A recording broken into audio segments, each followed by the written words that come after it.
Victoria's in lockdown.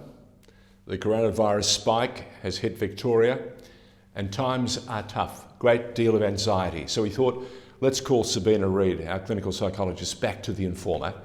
Sabina, welcome. Thank you, George. There's a whole bunch of different things I want to run past you. And I think it's also something we can add a bit of value and a bit of insight, especially for all the working mums who are being asked to do so much more during this very difficult time.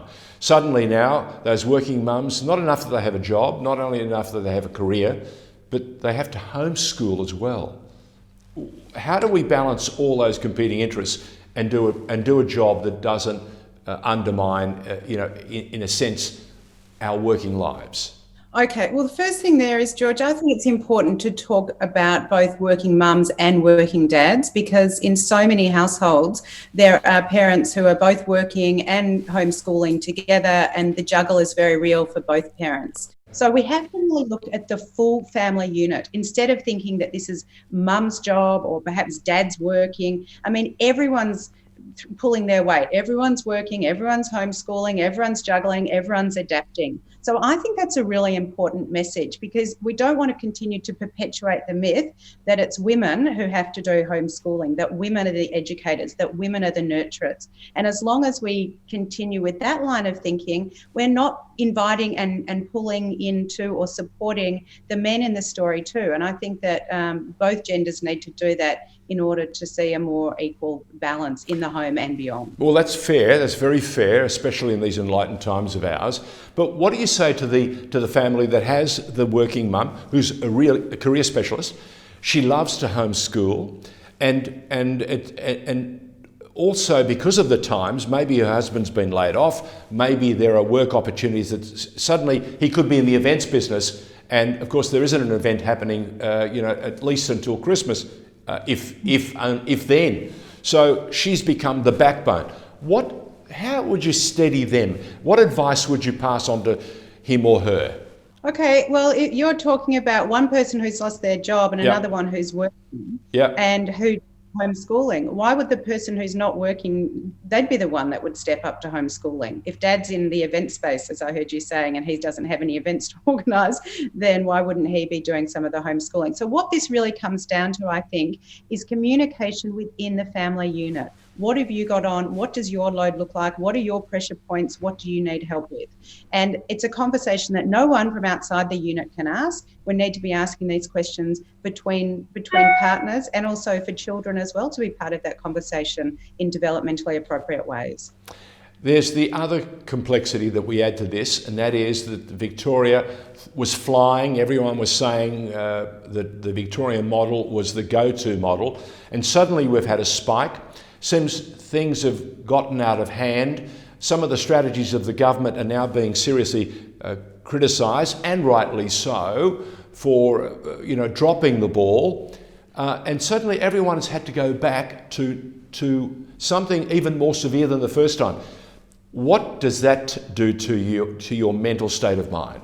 I think initially, and I'm seeing this time and time again clinically with clients, in organisations, and speaking to people everywhere I go, we are seeing increased levels of anger.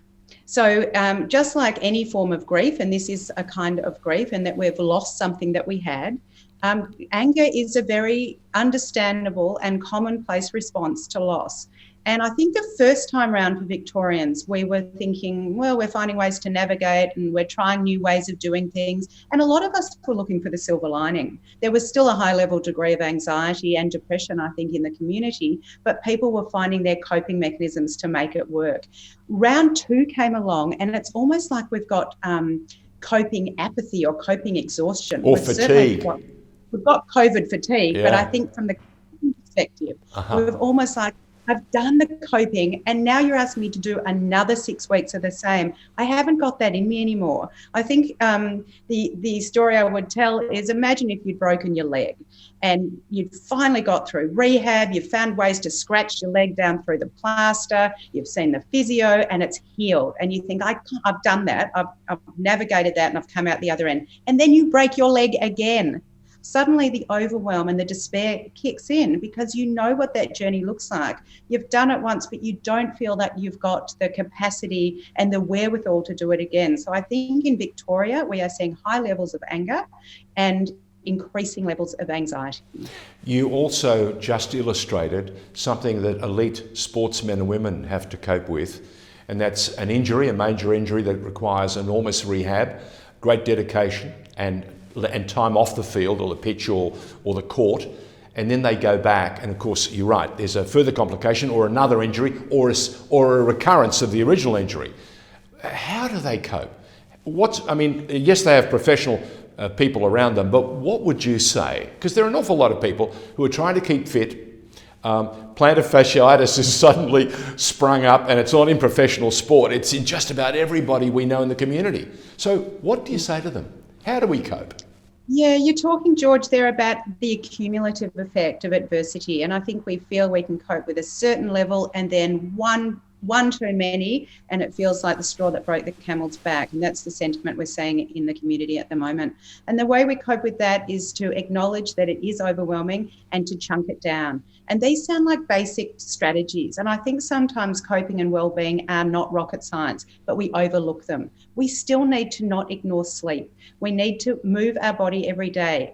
The amount of people I'm speaking to who say, if I have one more Zoom or one more phone call or I'm locked in, I'm going bananas, and not walking or not moving their body. And I'm not talking about highbrow exercise, but getting outside, vitamin D through the sunlight. We need these things in order to cope as well beings. And that's what we're being called on at this point to do in time. I think also with the new lockdown restrictions in Victoria, a lot of us are thinking, the fear, I think we talked about last time actually, we tend to behave because we're being rewarded in some way.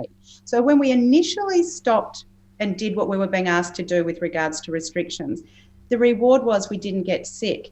But now we've seen that for 6 weeks, now another 6 weeks. So we're actually starting to lose the belief that we will get sick. So why do we need to follow all of these things that are getting in the way of us living the life that we want to live? That's the mentality of a lot of people, unfortunately, because it's actually not working well for us as a community when we think of our own situation as different to that of the greater good. A great number of years ago, an American writer, author, salesperson extraordinaire called Dale Carnegie wrote a book, and basically the title was "Stop Worrying and Start Living." Is there any value in grabbing that book and reading it for ourselves again? Do you know, I think one of the worst things you can do to tell someone with anxiety is stop worrying, because if they knew a way to stop worrying, they would have done that. So there's no point in us telling our partners, our friends, our neighbours and our colleagues to stop worrying. That's not enough to land behaviour change or to hit home. But if you are worrying, I think the point that you're raising there, George, is that worrying doesn't actually change anything, does it? That the act of worrying doesn't change the outcome. So let worrying be a call to action. What is it that I need to do if I'm feeling worried? What is it saying to me at this time? Do I need more sleep? Do I need to talk to a professional? Do I need to share my concerns with someone? Do I need to job hunt? What is it that I can do that's in my control at this time? Because the act of worrying on its own will change nothing, but as a call to action, it can be a really useful, a really useful red flag for us to act on. If you keep that up, what we will need is more Sabina Read. Thank you for joining us in The Informer. Thanks, George.